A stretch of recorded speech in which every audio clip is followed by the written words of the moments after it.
My name is Tim Allen, and I'm a friend of Eva's, and she didn't just request that I organize this event. As you know, it came as a directive, and I think we're ready to go.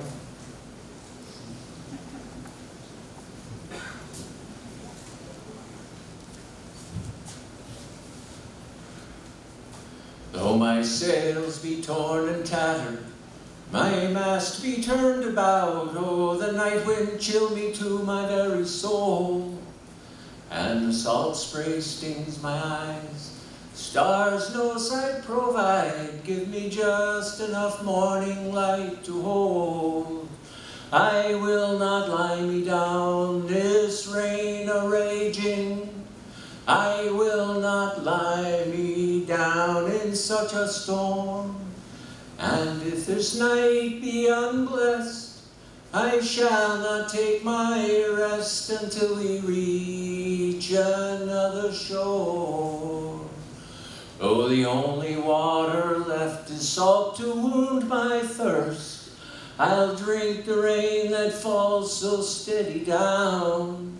Though night's blindness be my gift, if there be thieves upon my drift, I'll praise this fog which shelters me along.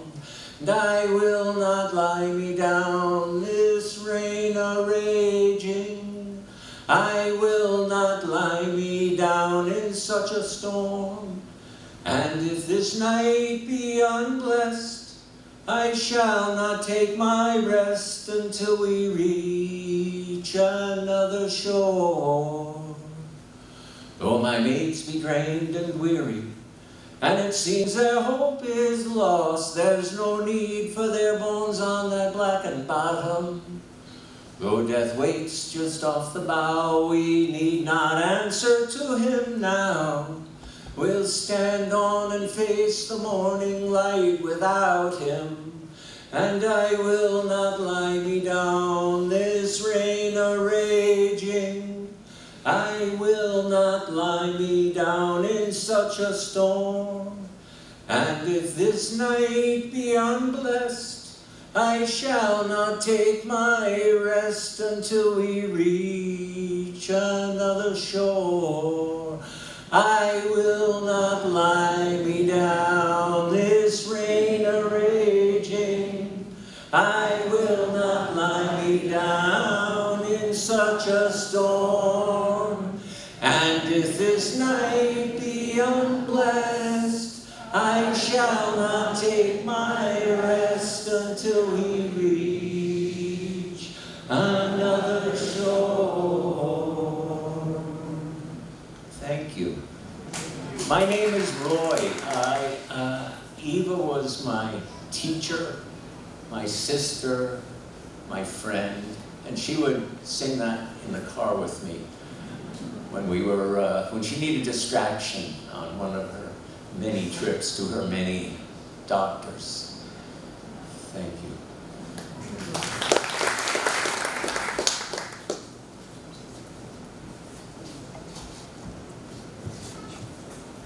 Hello, everyone.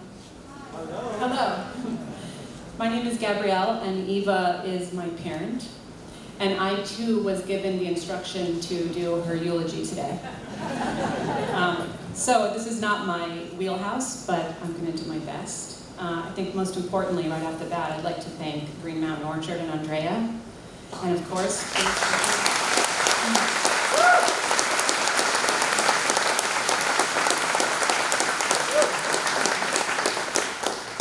and Philip and Tim, and so many people who were out in the rain and baking cakes and bringing lemon water, and also so many instructions that were followed to the T. Thank you all. When Eva first suggested that I write her eulogy, I said to her, of course I will do that. It will be an honor. And I thought to myself, this will be easy. I'll have the opportunity to talk about a person I love most in the world, to a room full of people who she loves most in the world. But as the weeks and days passed since her request, her direction, the prospect of this eulogy became increasingly daunting. There was just so much to say, and so many people with their own experiences. And also, what is a eulogy? I didn't really even know what a eulogy was. This community and all of you gave Eva the greatest gift. You kept her grounded and focused and purposeful. But before she had all of you, she was somewhat untethered, right? Untethered in her search for place and belonging.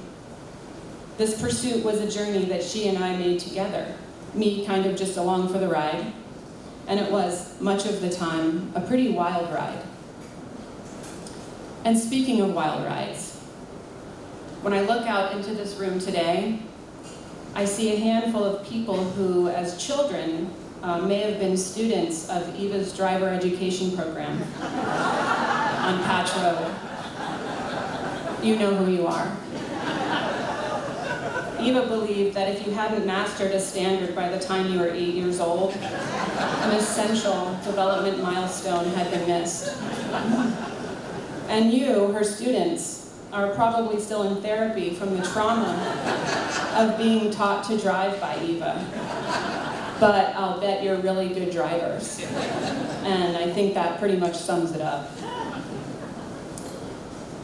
I believe that Eva wanted to give me the childhood she wished she'd had, with structure and love and acceptance, chores, homework, meals, parties, pets, lots of chickens, all the things.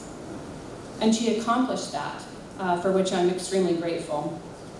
But I'm even more grateful that her parenting was rough around the edges, pretty much forever. And that made life much more interesting, in hindsight, of course. There are so many, many stories from our life together that are just weird and crazy, tales about things that are bound to happen when three quite young women from dramatically different backgrounds and perspectives are raising a child in a house in the country in the 1970s and 80s, completely unapologetically, and most importantly, without an ounce of shame that was expected by society at the time. These are stories for small groups, talking deep into the night around a campfire, maybe with some homemade cordials. At 4 a.m. this morning, I realized why I was struggling to put words on paper. And I came to terms with the fact that I should be writing a love letter to the community and not a eulogy. And so I'm going to embark on that, and hopefully she loves me well enough that she'll forgive me for what I leave out, and you all will do the same. So from Eva, dear friends, thank you. Thank you for your loyalty, your friendship, and most of all, for being my chosen family. Not only for participating in my endless rituals, but for taking them on and building upon them with rituals of your own. I love you for being my Uber drivers, my spiritual journey co-pilots, the muses of my artistic meanderings, bakers of muffins, hangers of flags, burners of incense. Thank you for sandwich night shenanigans, breakfast club feasting, for babies in hammocks, outside shower taking and compost dumping, sock washing inside out, fire making, ice cream cone eating, maple sugar mailing. Thank you for shark bars and whiskey bars, for postcard sending, birthday song voicemail message leaving, tree planting. Thank you for relentlessly bumping into doorway wind chimes. You know who you are. For being my doctors, my lawyers, and my therapists, both with and without the credentials. I love you for your complexity, your struggle, your losses, and your wins, for trusting me to cuddle your children and counsel them when they lost their way. Thank you for vegetables, eggs, and fruit, and so many feasts and celebrations they rendered. Thank you for book reading to ease my pain, and for walking alongside me through grief, and hundreds of soft, colorful hearts to soften the blow. And most of all, thank you for advice sought and unsought, being an advisor to the lifelorn, your word of mouth, and your storytelling. Love, Eva, Eva.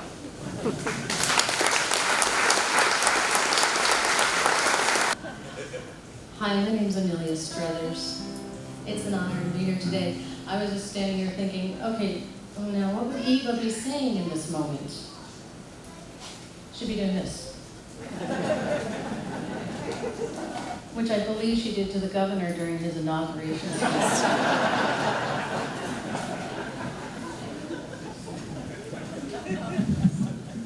It was actually when Pete was announcing his candidacy for governor. Eva was sitting in the front, and after about 10 minutes, she starts going. Only Eva, right? Hi, I'm Mike Murwicky. Again, I'm Amelia Struthers, and this is my daughter, Maya. Hello. I first met Eva about 40 years ago when she worked at Putney Daycare, and our oldest daughter, Grace, started going. And a couple of years after that, I started working there. And if you were going to work at Putney Daycare, Eva was the gatekeeper for everybody there. And one of the first things she told me when I started working there was, get down on your knees. Now, I didn't know Eva. I didn't know a lot about what was going on there. I did know that there was a segment of town that talked about Putney Daycare as being staffed by communists and lesbians. And they were. And it was great. But when she said, get down on your knees, I didn't quite understand, but it made perfect sense, because what she said was, get down to the level of the kids. She said, you're a giant to them. And it's been some good advice throughout life, too. So anyway, we are here because... So I'm here because I met this person, and I would often hear the phone ring, and he would say, oh, I gotta go, Eva called. Which is great. And I also know Eva because I had the privilege of marrying this person, and she was the officiant. She was the person who married us, so that's a good memory for us. So we had the honor of seeing her a few days before she started her journey at the end of August, end of June. And she was feeling liberated, which made my heart feel safe. And she started singing a freedom song. And it was like she was trying to remember exactly what it was, and she started singing. Then she looked at us and said, and you're gonna sing at my memorial. So that's why we have the privilege of standing here before you today. This is a song we wrote called All About the Heart. And if anyone was all about the heart, it was Eva. And not just that, but if anyone knew better that the heart was the doorway to the soul, it was Eva. And if we weren't ready to walk through it, she was ready to help show us where it was. So this is for you, Eva.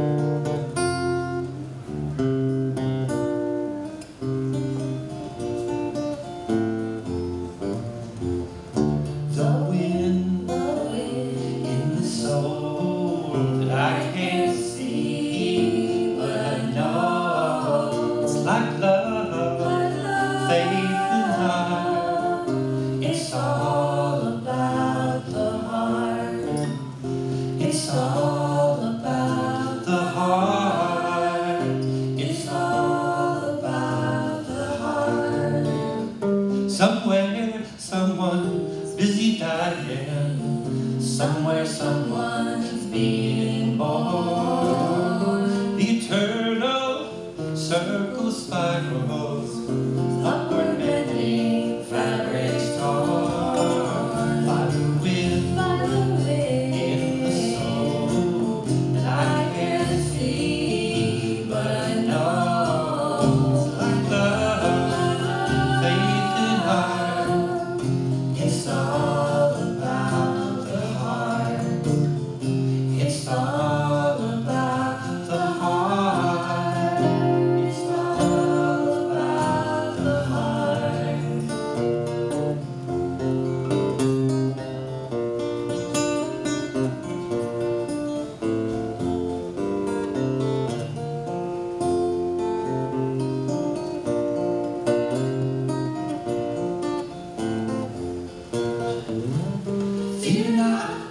the forest because it comes in circles without pause. Mystery lives a light right alongside the divine, like the wind in the soul that I can't see but know. It's like love, faith and heart.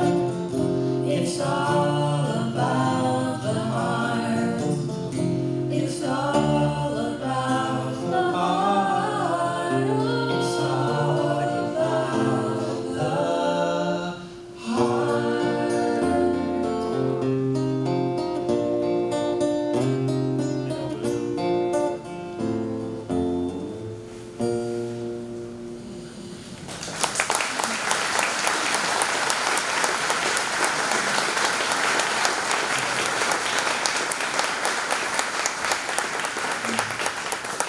Thank you, Eva.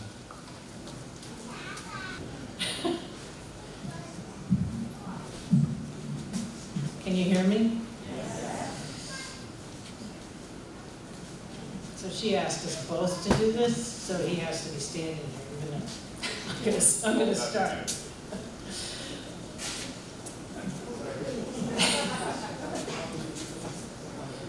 Yeah. So Eva has always been the cornerstone and inspiration of my public life, which I suspect many of you could also say. And that's really how our friendship began, almost 20 years ago. She came over to my house after counting the votes in a contested select board race that she urged me to be in and helped me campaign for. And we sat on the hillside, my daughter Sylvie was here, and I, who was 6 or so at the time. We were in the barn, and a baby goat had just been born. That's why we were there. And we sat on the hillside with Eva talking about this and decided that goat should be called Ballot Box in honor of my future public life. And while we were talking, Sylvie lost some tiny, tiny thing in the grass. And while we were talking, she found it again. And Eva said to her, "You can do anything. You found a needle in a haystack." And Eva saw something in both of us, I think, that neither of us may have seen at the time. And others will no doubt say this as well. Wherever Eva tread, love, community, and a sense of responsibility followed. She was a very powerful force, as we all know. But she underscored and helped really define our community, its discourse, its direction, its priorities, and its champions. Whoops, sorry. She kept us honest. She made sure we stepped up and did our best and convinced us we could do it. And she never wasted a minute, never wasted an opportunity. Every event was more than just one thing. It was making connections between people. It was cajoling when she thought you could do something important. Mutual support, creating community. From welcome baby visits to just plain welcome. And why don't you join this group? Or why don't you meet this person and see what you can do together? Or maybe you can support this effort. Am I echoing? Or is it just me? As a newcomer, like our beautiful Welcome to Putney signs, which were made by a local artist. That came out of one of these chance encounters with a newcomer to town who wanted to help, and she drew him into the community by having him help pay for those signs. And I think that was at a front porch, Paul, I'm looking at Paul Lavasser, because I think you and Eva were doing these front porch welcome events at that time, and that's how that happened. People showed up. Her genius was knowing that asking for help was one of the most powerful paths to creating community. How many of you did Eva ask something of? Everyone. And in rising to her request, she instilled a sense of belonging, connectedness, purpose, and, well, helpfulness.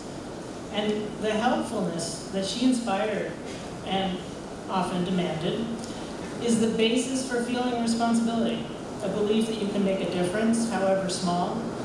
And that right there is the core of what makes a strong and healthy community, what makes a strong and healthy democracy. And that is what our civic life is made of in Putney and in Vermont. And she was a fierce supporter of both. How many of you have a Smead's Woodcraft Vermont cutting board? I mean, so do all the visitors that came to meet her. So that's mostly what I wanted to say. I mean, like officially, Eva was a justice of the peace. She was on the Board of Civil Authority. She was a founding member of the Accessibility Committee, and she was on the Affordable Housing Committee for many, many years. And she got a lot of peace poles installed. But unofficially, more importantly, she was always modeling citizenship and active democracy at every single town meeting. Everyone there, and she's gonna want all of you to continue this at every town meeting. Speak up, speak your mind, have civil discourse.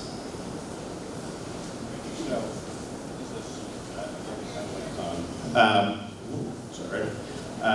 So the directive or the request that Lisa and I got from Eva, I'll just read it because it's so eloquent, but please, will the two of you speak about my memorial, at my memorial, about my love for the politics of the town and blah, blah, blah. So on and so forth, and Josh, don't talk too long. So the only thing I would probably modify about that if I were going to write it is instead of it reading, please will the two of you speak at my memorial, it would read, please the two of you will speak at my memorial. Eva, I don't remember a town meeting that Eva was not at. I know she was sometimes challenged by being there right when she could because of health reasons, but she was always there, she was always vocal, she always had important things to say. And one of the things that she did really beautifully was expose her own vulnerabilities and invite vulnerability from others. She would say, we need this, we need help, we need people to do things. And at the same time, she would reach out and thank people for what they were doing. And her willingness to do both of those things together was really amazing. And I think that she always remembered to thank people who others might forget, particularly Lisa and I were speaking about. She always thanked the firefighters, she always thanked the town crew, she always thanked the people who were making lunch at town meeting, etc. And just a remarkable ability to remember all the people in the room that played a role and did important things that weren't necessarily always recognized. And I was had the true privilege of about a week before Eva started her end of life fast. She told me that she was doing that. She and I had a close friendship for a long time, but that was truly a privilege to be brought into that. And I think her death, she undertook in many ways the way she undertook her life, which was to create community, invite people into it, and invite them to work, and then expect them to work and be accountable. And I think it is really remarkable what Eva did with Gabrielle's support and all the network of people that she put together around her time of death in order to be able to achieve a goal that she wanted. And that's a remarkable thing to do, and I think it speaks volumes about how Eva felt about the world and the importance of working with others and bringing them into everybody's lives together. So I just want to say thank you to Eva for reminding all of us of all of that and our role in community. So thank you.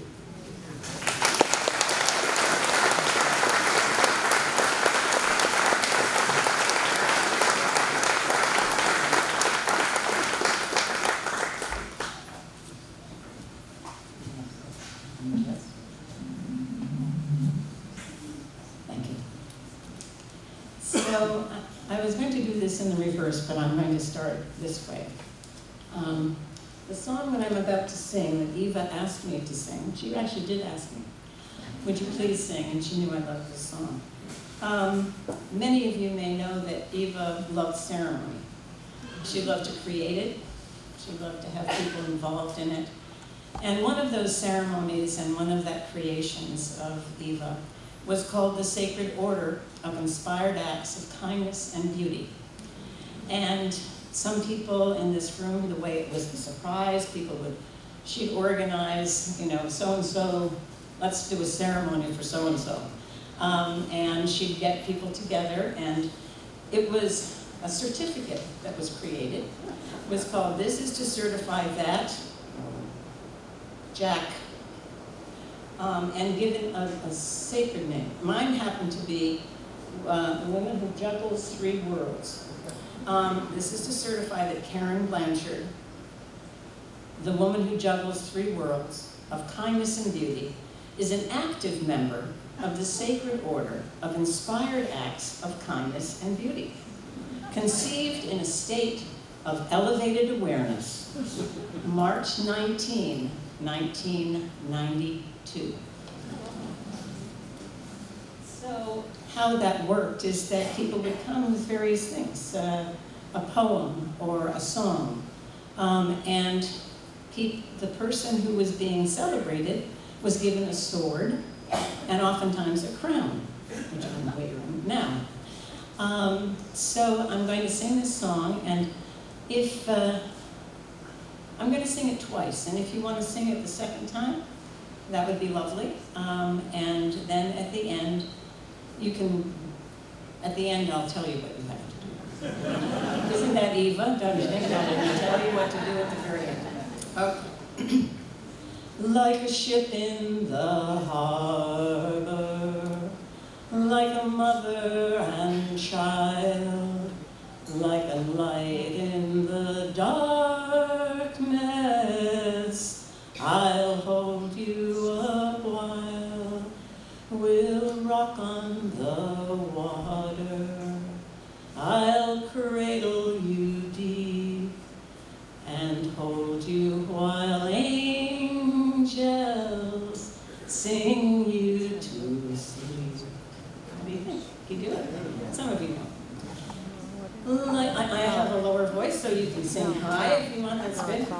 Like a ship in the harbor, like a mother and child.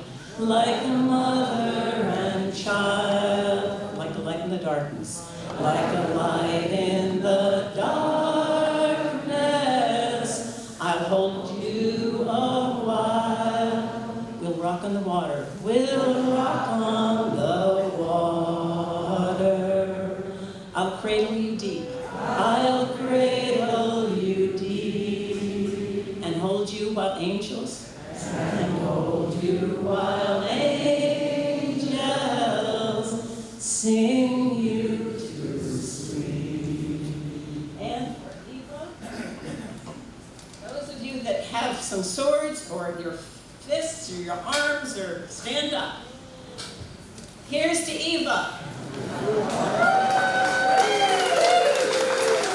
Kindness and beauty. My name is Fletcher Proctor. I met Eva in 1978.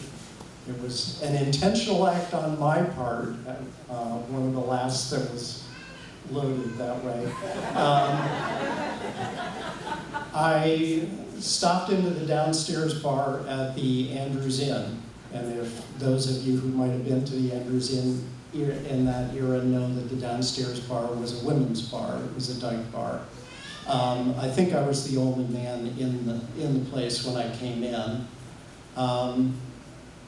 I saw Eva at the bar, as did I was with three women, and they commented on Eva and started talking about her. And Eva was a force to be reckoned with even then. She was pretty much of a wild woman in a lot of ways. And I was curious about her. She was kind of daunting even to the women in the bar, and which I thought was curious. So walked over and sat down on the next bar stool and introduced myself. And after that, we spent, I don't know, an hour or two talking. My recollection is that a lot of it, we talked about the Vietnam War. But what was formed in that moment was a friendship that persisted for 45 years.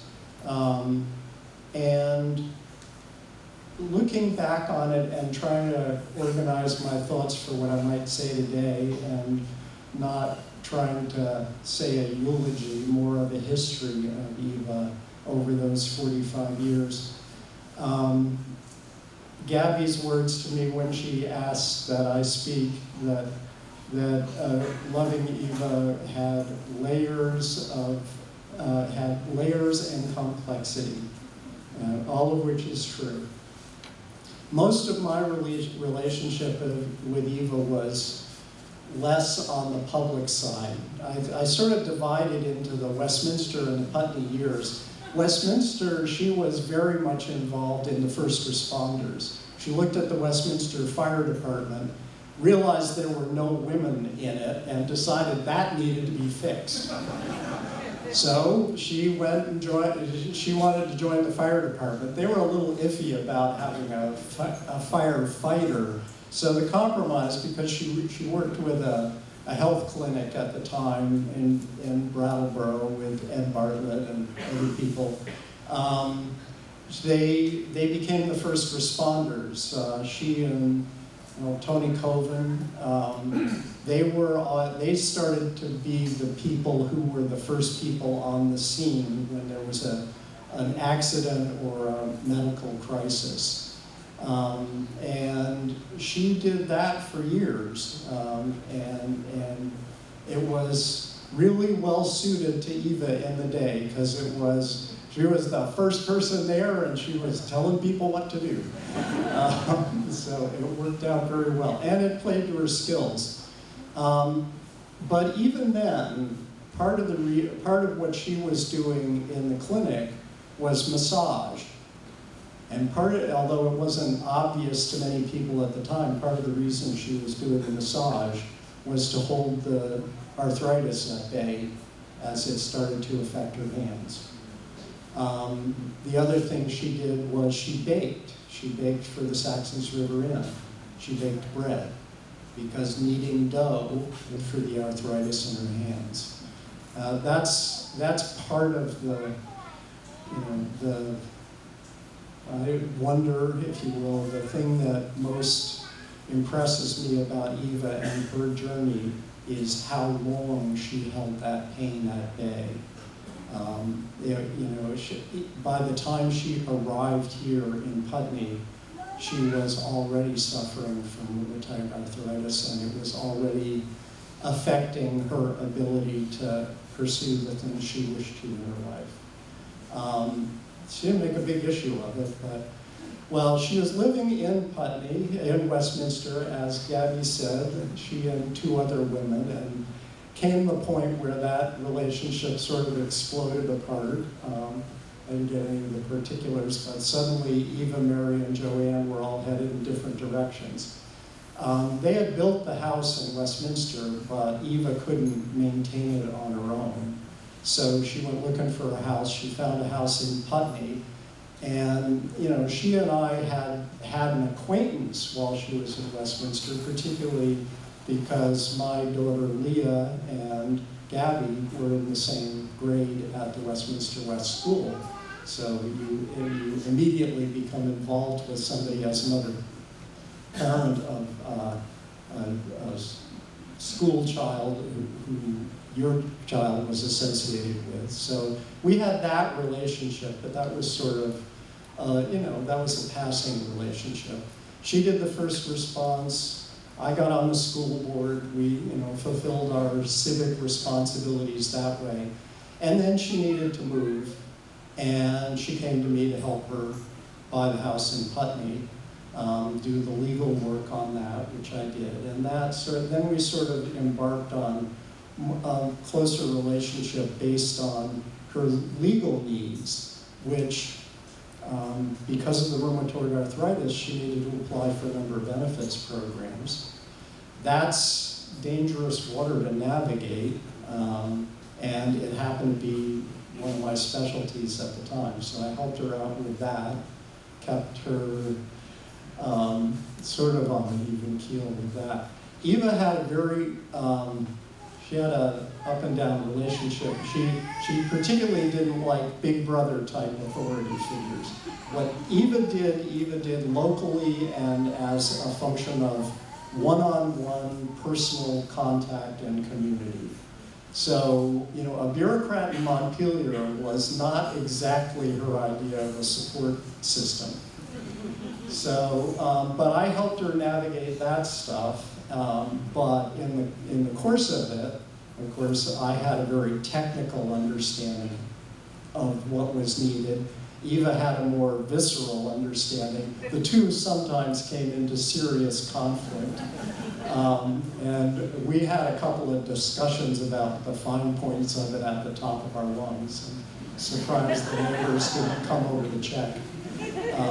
Eva could be stubborn and frankly pig-headed, but I managed to talk her down off of most of the ledges that we encountered on that, and we continued on in that manner with me sort of being the support person behind the scenes, helping her to navigate the system she needed to navigate in order to maintain her own sense of stability, her access to alternative medicine, which I will tell you the Medicaid system does not look on with a great deal of favor. So we had a number of fights, a number of things we had to accomplish to do it.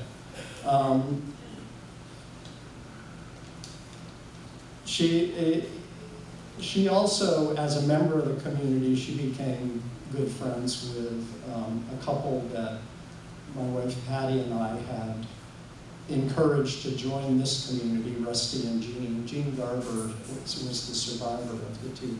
Jean became a very dear friend of mine, and I used to stop by and have breakfast with him once a week.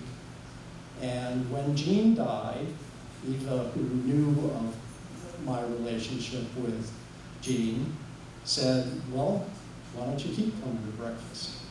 Except come to my house. So I did that, and for years I came to breakfast with Eva once a week, and we would talk for an hour or two about politics and family and what was going on in our lives. Subsequently, that got expanded into a breakfast club that included more than just the two of us, but there was a long period when it was just the two of us. And that was sort of more my relationship with Eva was more on that one-on-one out of the limelight. I certainly got invited to, directed to attend any number of public events that Eva put on or was involved in, and that I had that aspect of relationship with Eva.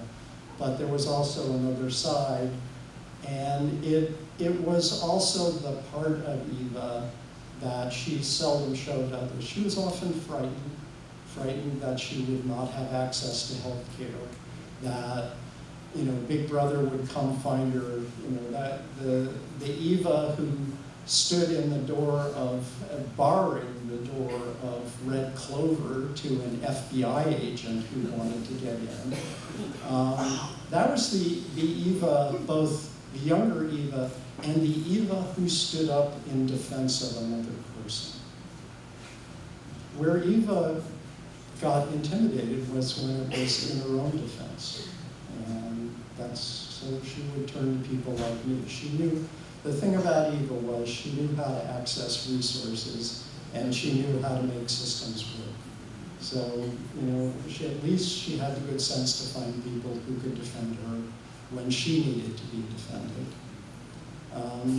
And she also, with one other footnote, my son Ian, who was lurking over in the corner there, Eva attended his birth. She was the other assistant with me when Patty gave birth to Ian. She was part of our children's lives from their first breaths. Isaac as well. She loved children. Those daycare days never left her, and she insisted on being part of their lives. So, as pretty much everyone has remarked, even knew how to put her foot in the door. And frankly, we are all the better for it.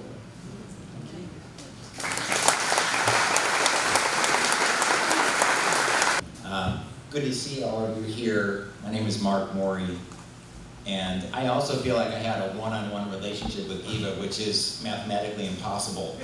How many else feel like that? That's just profound. And I found out a week before I was at my mother's memorial, and I got the text on the way home that she said, "Mark, I'm folding my tent."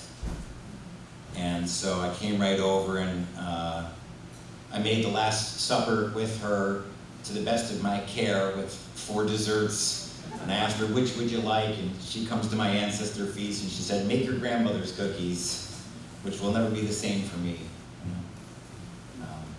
They'll be Eva's as well. And she said, it's not for the lack of fun in this world. It's about freedom. And like you said, she would break into the song. And so I knew this song from a long time ago, and so I started singing it back to her. And she was like, yeah, call Tim Allen. Like, I want you to sing that. So here I am. Like a lot of you, you might be leaders in the world who have a lot of busy schedules and everything, but when I first met Eva locally here, I adopted her as an auntie and made it my spiritual practice to receive direction from her, including this last week of no less than 30 instructions every 10, 20 minutes, trying to wrap up the house before I left. And I loved it. So as a weaver, her practice is like a hole in our sock that needs continual darning. And the structure is still there. All these groups, all these meetings, all these relationships, but we need to weave it now, not when the threadbare is gone as well. So I'm courageously here doing something I've never done before. That never stopped her. And I want to sing this song with you, but in the spirit of sending her on. Okay? If you know this tune, Freedom is Coming. So I had 4 singers, if you can come up and help me, and I need at least 3 mics, Steve. So they haven't rehearsed this with me either, so we're all in this together. We're going to sing basically just 2 parts, but if you know this song, its origins were in the black churches. And then in South Africa, it got purposed into a freedom song around justice. And if there's one person who both self-advocated and advocated for others, internationally even, is Eva. So I'm continually inspired by her. So we're going to sing this through 3 rounds. So there's kind of a part 1, which is around freedom, and then a part 2, oh yes, I know. We're going to split the room in half initially with the 2 parts. Freedom is coming, freedom is coming, freedom is coming, oh yes, I know. That'll be your part. All the way through the, oh yes, I know, oh yes, I know, oh yes, I know, oh yes, I know. That'll be your part. And then this part will be, oh freedom, oh freedom, oh freedom, oh yes, I know. How many people know this tune? Yeah, so we're hardly gonna teach this, but just so we can get the feel for it, we're gonna get the rhythm and the melody going. And the spirit of this, it's going to be like a minute and a half, but I want it to feel like forever. So don't wait for it to start. We're mending the hole with the patchwork quilt of everybody who's here, right? So listen to each other and feel the rhythm, and then when we get ready to go, just stand up and be in your body with it. Okay? Does that sound good? Yeah. Okay. So. Freedom is coming, freedom is coming, freedom is coming, oh yes I know. Freedom is coming, freedom is coming,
practice, stop your practice, hang on. Hang on a second.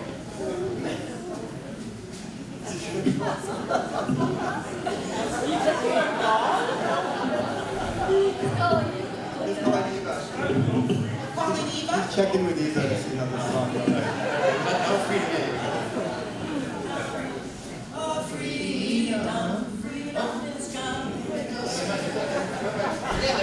Oh, freedom, oh, freedom, oh, freedom, freedom is coming, oh, yes, oh, freedom, oh, freedom, oh, freedom, freedom is coming, oh, yes, I know. Oh, freedom, freedom, oh, freedom, oh, freedom.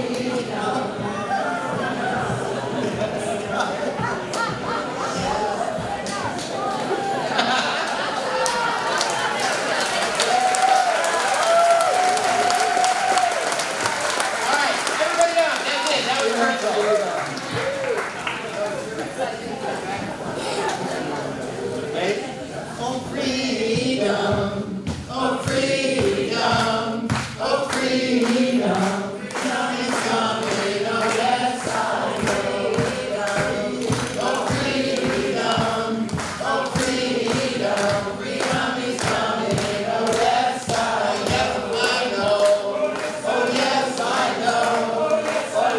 I know. Oh, yes, I know. Oh, yes, I know.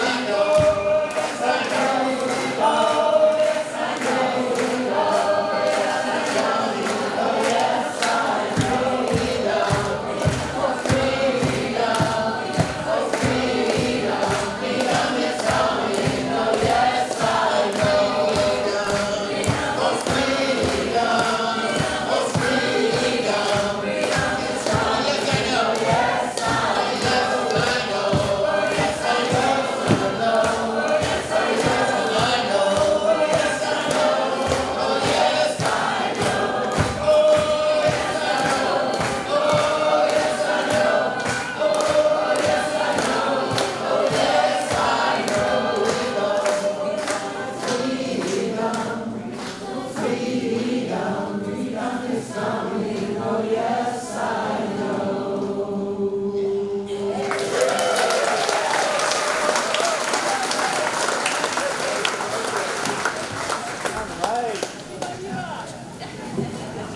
So, can you hear?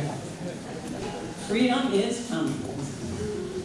What I wanted to also say before, and this is, what Eva has created. We were also in a women's group, and there were 5 of us. Mary Bowe, Catherine Mason, River Murden, Linda Haltner, and myself. And we were together for almost 30 years under that group of people.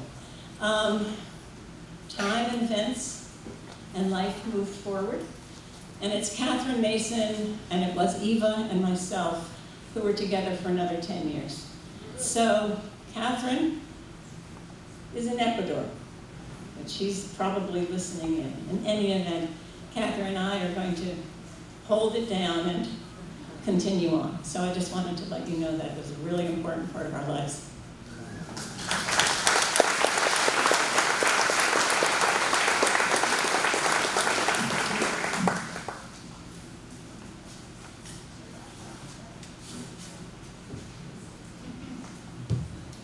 Eva's really big concern about me, Julie Forsyth, was that I learned how to use a cane, and no matter where I was, she was instructing me, so that's my preamble. And like the rest of you, I'm a woman under assignment. I was really quite surprised by this assignment, but I'm very interested that Eva chose me, us, to talk about a part of her life that she considered very important, that you might not know about. And that was her depth of connection to Quakerism. Here in Putney we have a small friends meeting. And Eva decided that she should belong to that meeting in the 1980s. And it was at a time when she was working at the Saxons River Inn.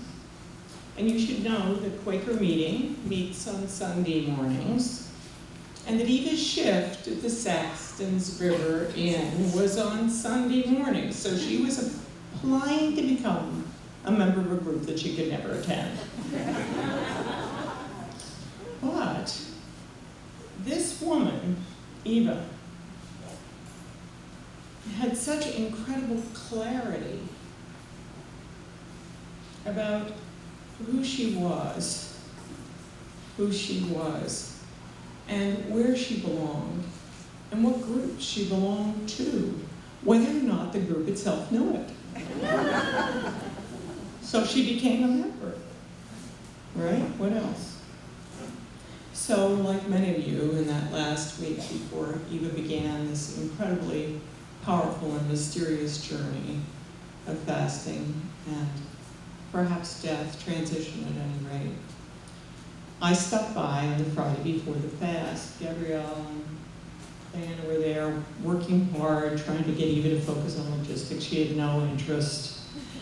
She sat me down. I thought I was just stopping to say, hi, is there anything I can do? No, sit down.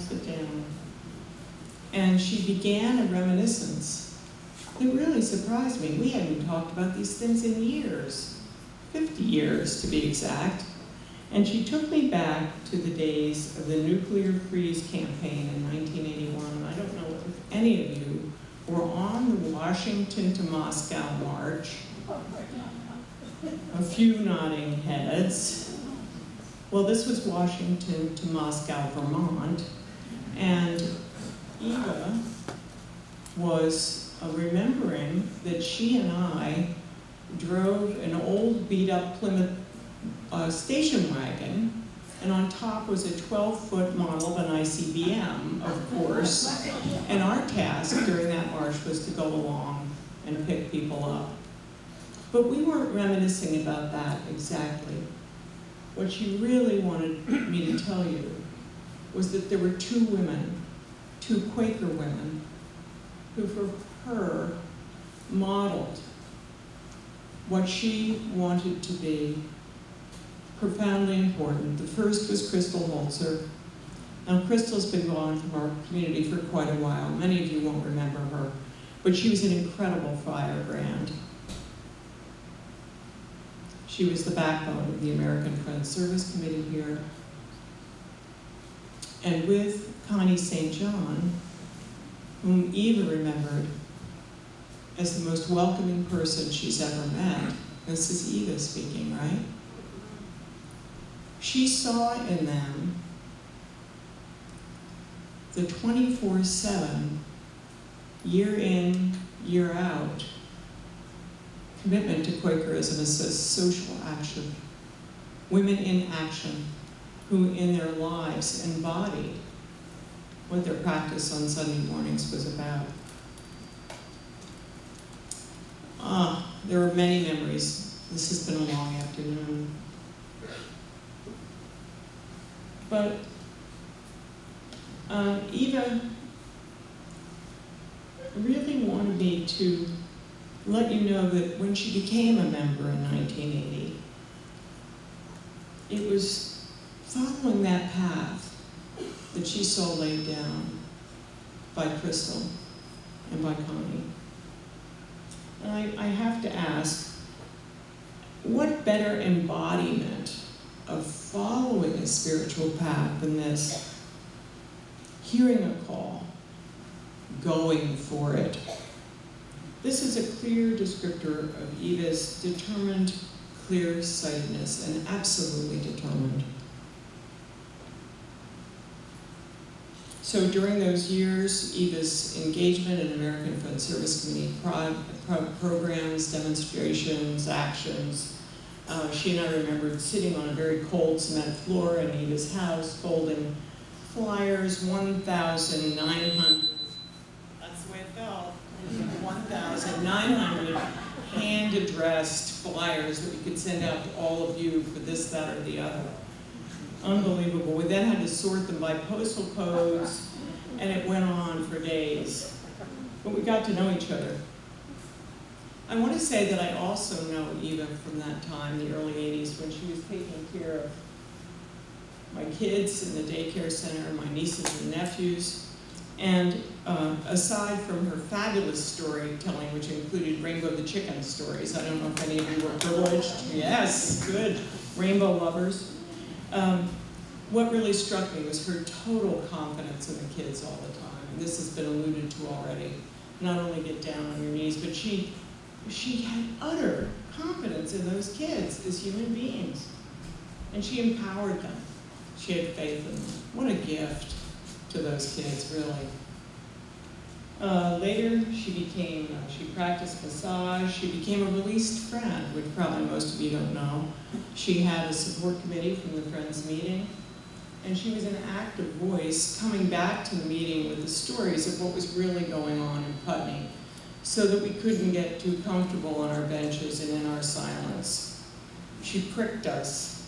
She wanted us to know what was going on, and she urged us into action and support as well. She was a tough cookie.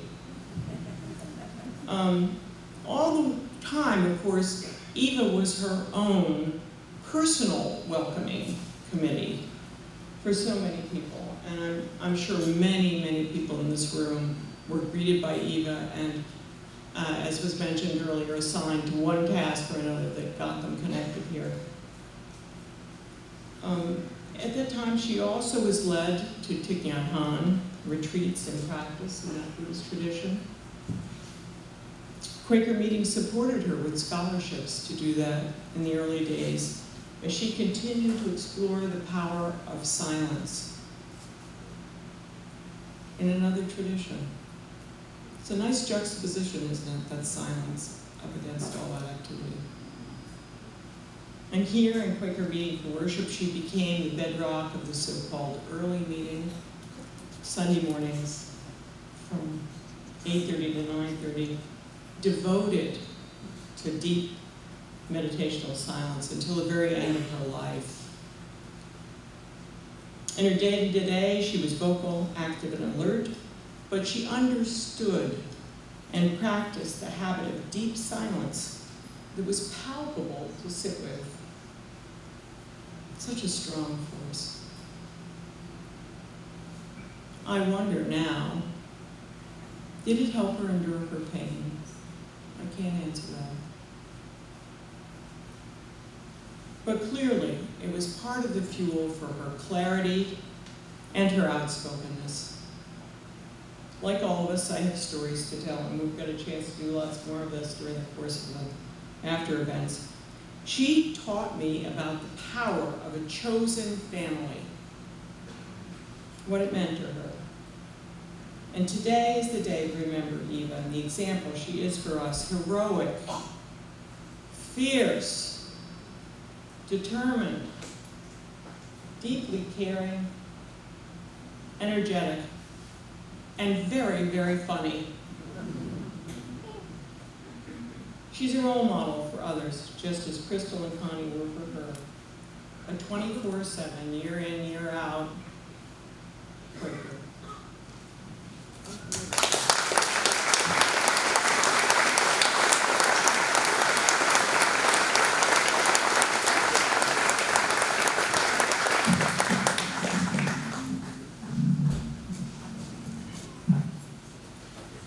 I'm Rick Zamor. A couple of memories. First words I ever heard Eva say. She came into a room where I was visiting a woman who Eva knew, wanted to know better. "What's he doing here?" That was said about me, not to me. The other was just this week after she died, thinking about Eva. She never said this, I never heard her say this, but she could have. Be useful, enjoy life. Be useful, enjoy life. Eva introduced me to Mimi, who changed my life. I sang this song, and I think that's why she could put matchmaker on her card. And I sang this song to Mimi's memorial a couple years ago. Eva could not be there. She was having one of her setbacks. So this is for her today. We were born before the wind, also younger than the sun, and the bonny boat was one as we sailed into the mystic. Hark, now I hear the sailor cry. Smell the sea and touch the sky. Let your soul and spirits fly into the mystic. And when that foghorn blows, I will be coming home. And when that foghorn whistle blows, I want to hear it.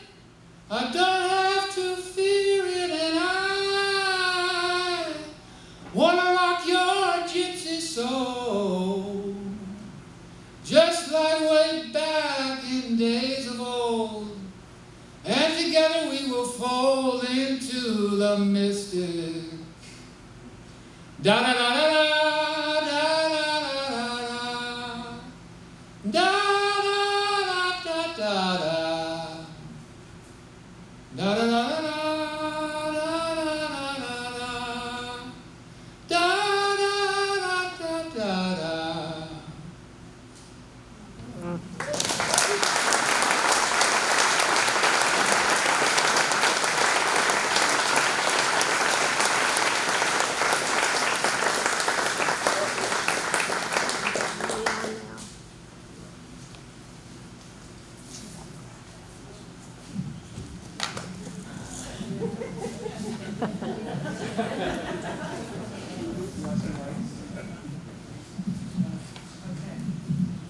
Hi, I'm Nancy Storrow, and I'm Diane Shums.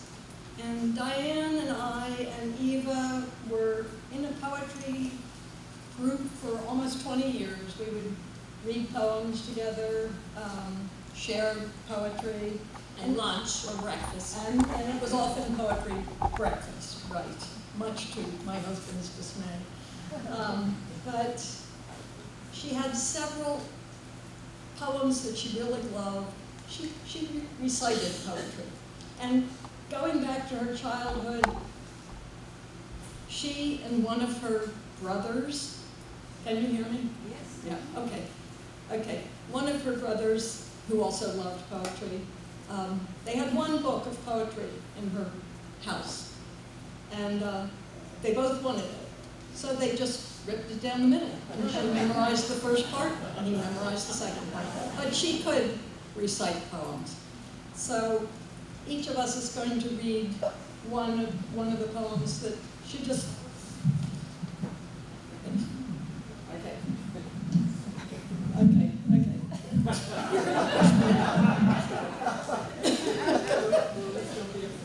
Okay, all right, okay. All right. So this is one of her favorite poems. Perhaps the World Ends Here by Joy Harjo. The world begins at a kitchen table. No matter what, we must eat to live. The gifts of earth are brought and prepared, set on the table. So has it been since creation, and it will go on. We chase chickens or dogs away from it, babies teethe at the corners. They scrape their knees under it. It's here that the children are given instructions on what it means to be human. We make men at it, we make women. At this table, we gossip, recall enemies, and the ghosts of lovers. Our dreams drink coffee with us as they put their arms around our children. They laugh with us at our poor falling down selves, and as we put ourselves back together again, once again at the table. The table has been a house in the rain, an umbrella in the sun. Wars have begun and ended at this table. It is a place to hide in the shadow of terror, a place to celebrate the terrible victory. We are given birth on this table, and we have prepared our parents for burial here. At this table we sing with joy, with sorrow. We pray of suffering and remorse. We give thanks. Perhaps the world will end at the kitchen table while we are laughing and crying and eating of the last sweet bite.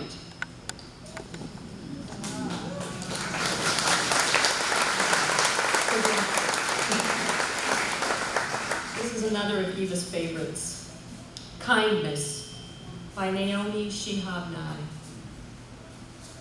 Before you know what kindness really is, you must lose things. Feel the future dissolve in a moment, like salt in a weakened broth.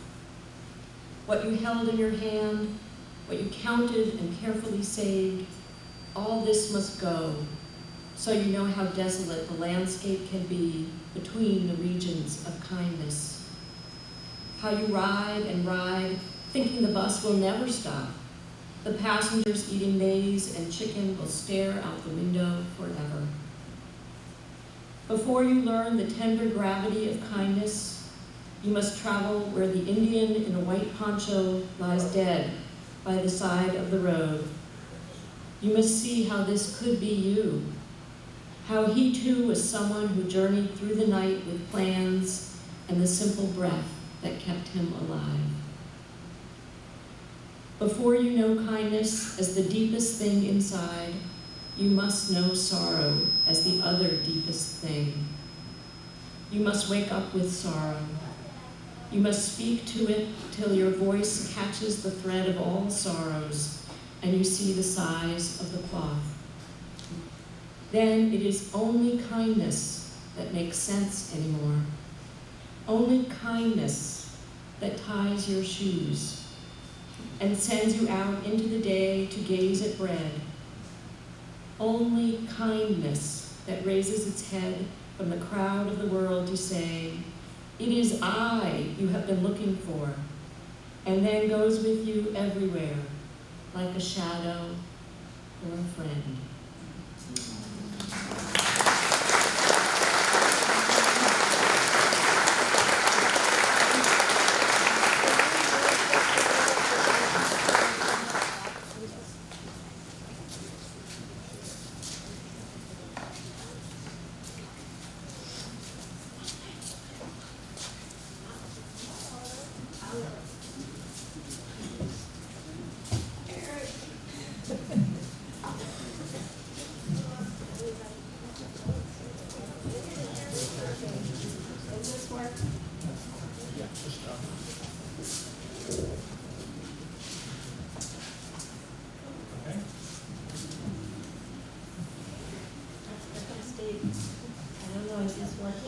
Hello.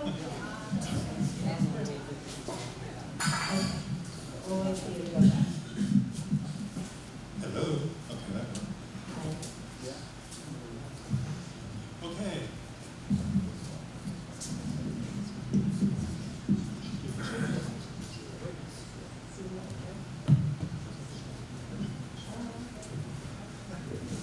This is another directive by Eva to me, but I was too scared to do it by myself. So. You are not alone. So that's the recurring theme of today, that directives from Eva, and the directive was to talk about not how we as a community loved Eva, but what the community meant to her, which is a kind of a hard thing to do. So this is Red Clover, our extended chosen family.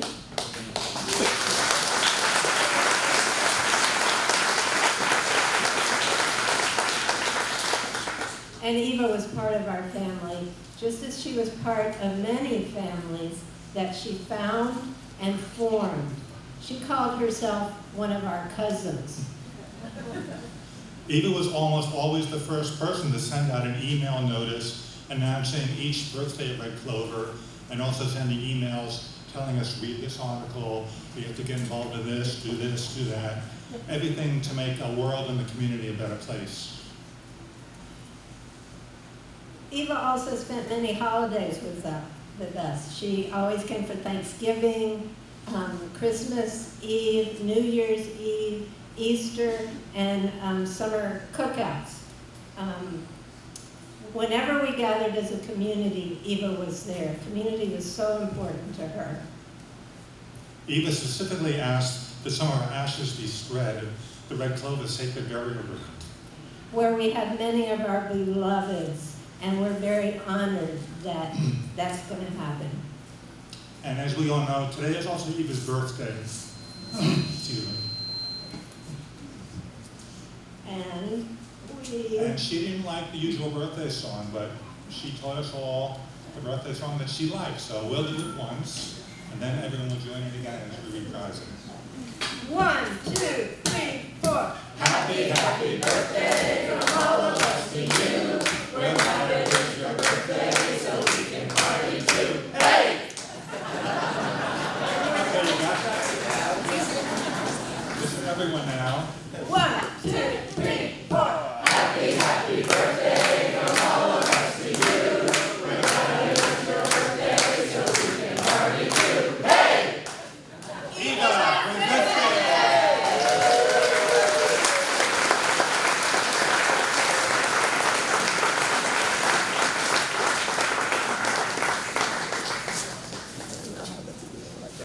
Tim again here. When I met Eva, the two of us were, this is probably 2002 or 3, and we were sitting across from each other at a big art making table at the River Gallery School. And we started chatting, and she said, so are you married? And I said, well, I live with my partner Philip up in Putney. And she said, oh, well, I used to be a lesbian, now I'm a nun. And my name is Eva.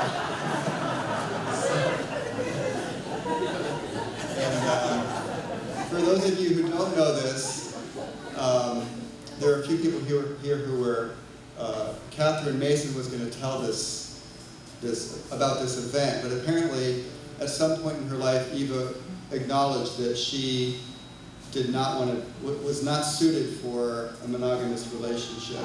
That's how she seemed to feel. And so she made a decision to have a ceremony to wed herself to the community.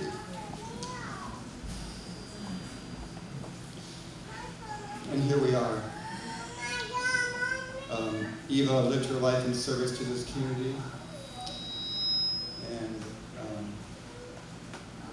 thank you, Eva, for bringing us together. And I have a few other thank yous to say, if I can get it out. I want to thank, who do I want to thank? Yes, thank you again to Green Mountain Orchard and Andrea.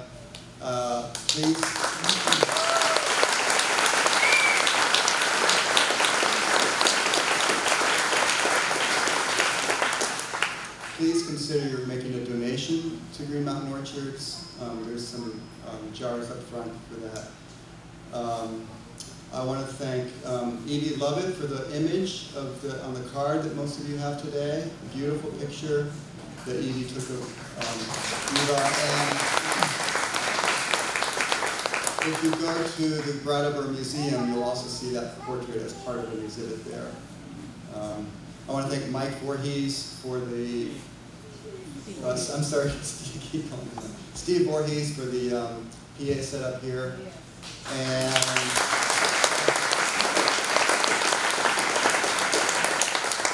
Paul Lavasser and his chair crew, who brought all these chairs from various companies. And our parking guys, Hans and Ian.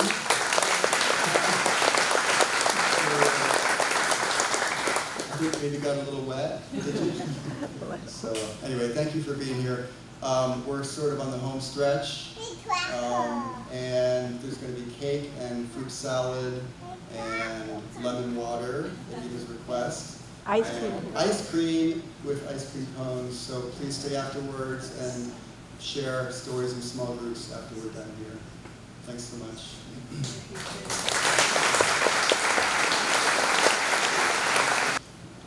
For a long time, we would have Christmas Eve dinners at Patty and Fletcher's house. And somewhere late in the evening, after a bunch of wine had been drunk, Eva would imperiously order her boys to perform.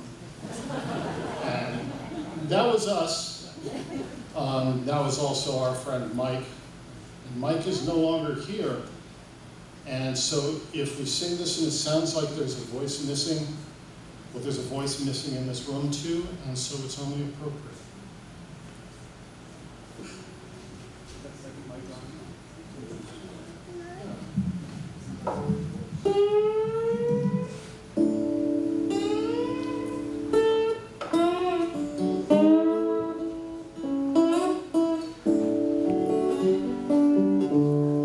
Let us pause in life's pleasures and count its many tears, while we all sup sorrow with the poor.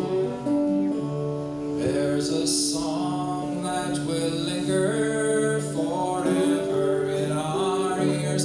Oh, hard times come again no more.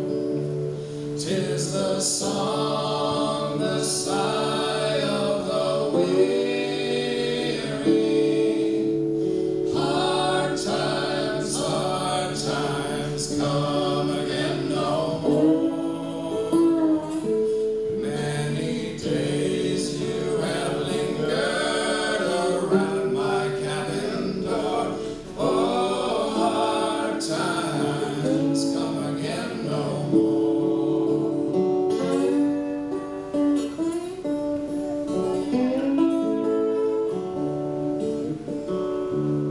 While we seek mirth and beauty and music light and gay, there are frail forms fainting at the door. Though their voices they silent, their pleading looks will say, oh, hard times come again no more. 'Tis the song, the sigh of the weary. Hard times come again no more. Many days you have lingered around my cabin door. Oh, hard times come again no more.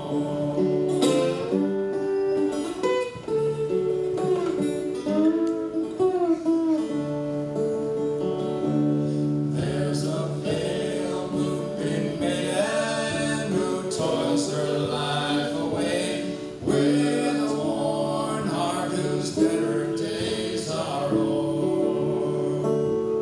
Though their boys would be merry, 'tis sighing all the day. Oh, hard times come again no more.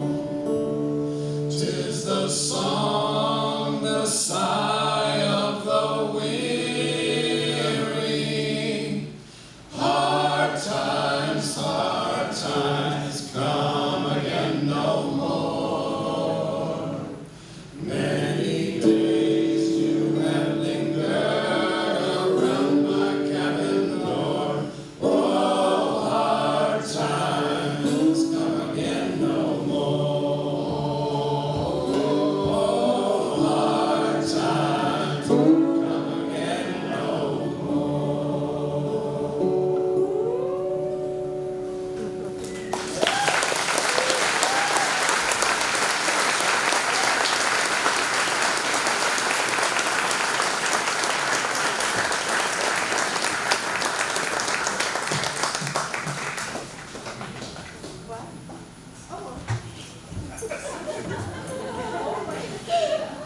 So, my name is Leah Dooley. I just ran up and was like, do you mind if I cut you in line? I felt like I needed to have another voice alongside Gabrielle's as a child that was raised by Eva.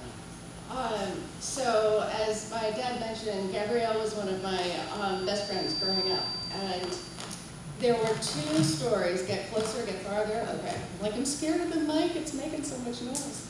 I don't know how old we were when this happened, but I was at Meadow Ark with Gabrielle and I think Jennifer Latham, and we were just old enough that we were allowed to get a snack on our own, as long as we didn't turn on the oven, you know, like don't turn on the oven, but you can get the pretzel rods and honey.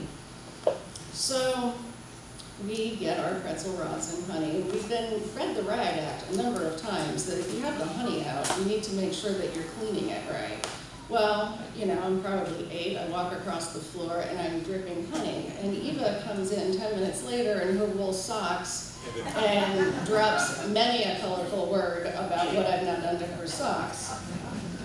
And I think I'm one of the few people that ever stunned Eva to silence, because as she's reading me the Riot Act, I looked at her and said, "Oh, Eva, you must have had a terrible childhood." It stopped her dead. And she blinked at me and said, "Why did you say that?" And I said, "Because my mommy told me that adults that yell at children had miserable childhoods." And she said, "Well, I did. Now clean the honey up." But I wanted to share one other thing about Eva that is kind of part of her magic. I moved overseas to Cambodia for a little while and had my first real big professional job, and I was doing this massive project. I called in about 100 Cambodian nationals. We were doing strategic planning. It's very intense. I'm very important. And I get a phone call, and it's a Skype number, so I was like, that's the States, I'll answer it. And I hear, "Leah, Eva. There's a woman in Cambodia right now, I don't know if you know her, it doesn't matter, but she's adopting a baby, and she's uptown at the Raffles Hotel, and she doesn't speak the language, and she's probably real tired and needs somebody to babysit." And I said,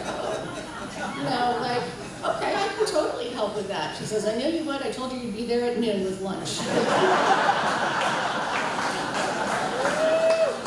So I turned to my staff and I was like, "Okay, so I'm really sorry, but I gotta go do this thing. This is my aunt, not actually my blood-related aunt, but my community aunt." And they all just looked at me and were like, "Yeah, we all have 100 of these people in our lives that can boss us around."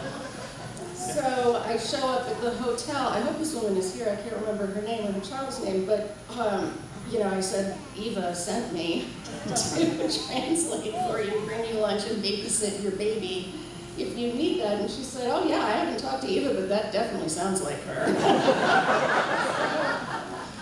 But when I came back, one of my staff said to me something that really stuck with me, where he said, "I think I understand why you do so well over here, because you were clearly raised in a community that runs like ours. Because anybody could at any point call you up and tell you that you need to do something, and you just need to kind of go with it and go do it." And they were like, "Yeah, bring the baby down." But that was sort of the power of Eva. She knew that she could just call me up wherever I was, tell me what to do, that I would do it, because I was not taught to say no to Eva. That was way too scary. But also that it managed to turn it into a bonding experience for me with my staff, where they were like, "We feel like we know you better now, and we feel like we understand why you're here and why you do the things that you do." And I have often been asked, since I've left Vermont, "Why do you do the things you do?" And really it's because I'm hearing it. I'm hearing it in all of you, she laid that down hard for us. If you see something that's wrong, you do something, you say something. She was the original, if you see something, say something. And she said that no matter what, you'll never regret giving love when there's uncertainty. It will always go over well. And wow, do I miss her.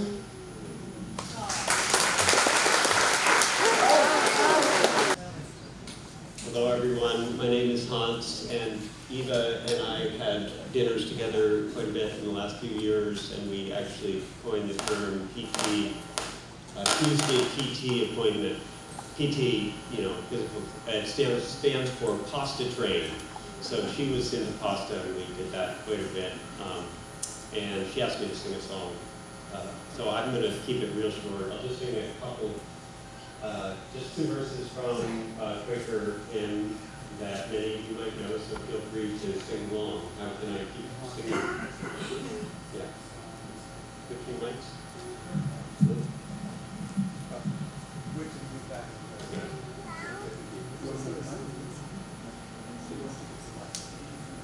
It's not enough. Just not.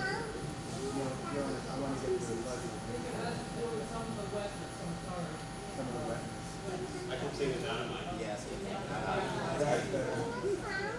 That's good.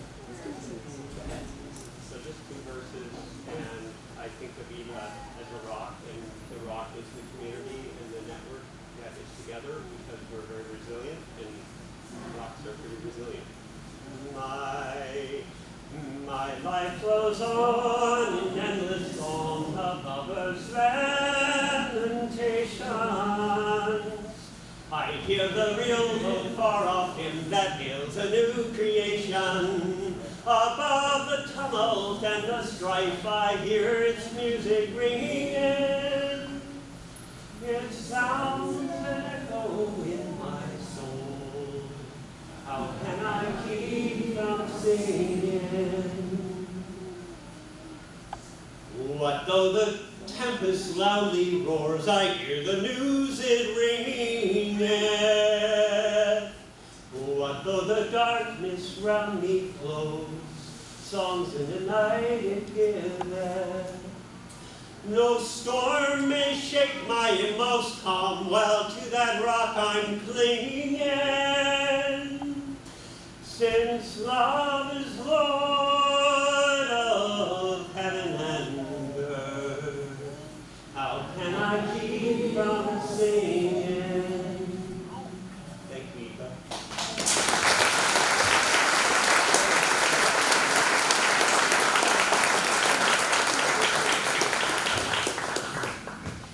Okay, so that descant or whatever drone that we're hearing just really feels like Eva intervening about, high seriousness or lugubriousness or just like, there's always something else in the room with us. Anyway, I'm Veranda and I'm from down in Guilford, like Rick Zaymore.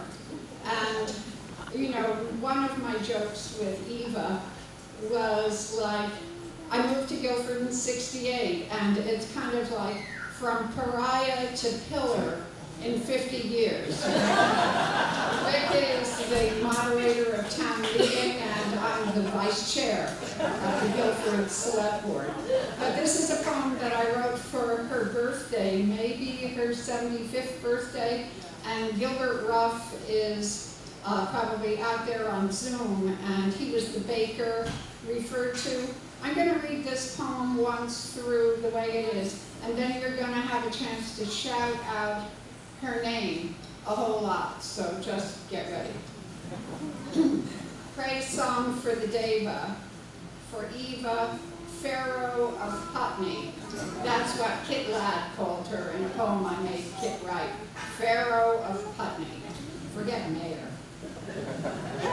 For Eva, I will travel the interstate between myth and memory, over the river and through the loved village, carpooling with the baker and a cake to celebrate Eva, exported from Kissimmee, Florida, to the earth's unmothered nurturer. Eva, from Alaska, Liberia, to the bosom of a rangy, yet-to-be family. Eva, stevedore, risk-taker, muckraker, icebreaker, matchmaker, orator, warrior, paramour, raconteur. Eva, healer, revealer, minder, mentor, yenta, befriender, cleanser, binder, blender. Eva, when my heart was broken, said, imagine an iris growing from your sternum. Eva, when her hands had lost their cunning, chanted by her patient with a drum. With Eva, wander through the summer garden, listen for the scent, a strum. From Eva, learn the elemental ritual to make a lover's place your home. Praise Eva, who is raw silk and sinew. Eva, make her tribe increase. Eva, who can blow your mind and marry you. Eva, she is the justice and the peace. So now it's your turn. When I say Eva, I want you to say Eva in a lusty way all together, and now we will have the rehearsal. Eva! Eva! Okay, it's a little ragged. I mean, I'm just trying to channel my friends. Praise song for the Deva. Eva! Eva! Pharaoh of Putney. For Eva! Eva! I will travel the interstate between myth and memory, over the river and through the loved village, carpooling with the baker and a cake to celebrate. Eva! Exported from Kissimmee, Florida, to be Earth's unmothered nurturer. Eva! From Alaska, Liberia, to the bosom of a rangy, yet-to-be family. Eva! Stevedore, risk-taker, muckraker, icebreaker, matchmaker, orator, warrior, paramour, raconteur. Eva! Healer, revealer, minder, mentor, yenta, befriender, cleanser, binder, blender. Eva! When my heart was broken, said imagine an iris growing on your sternum. Eva!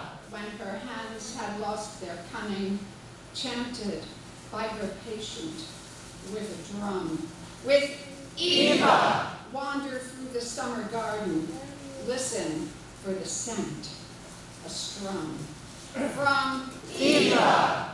Learn the elemental ritual to make a lover's place your home. Praise Eva! Who is raw silk and sinew. Eva! Make her tribe increase. Eva! Who can blow your mind and marry you.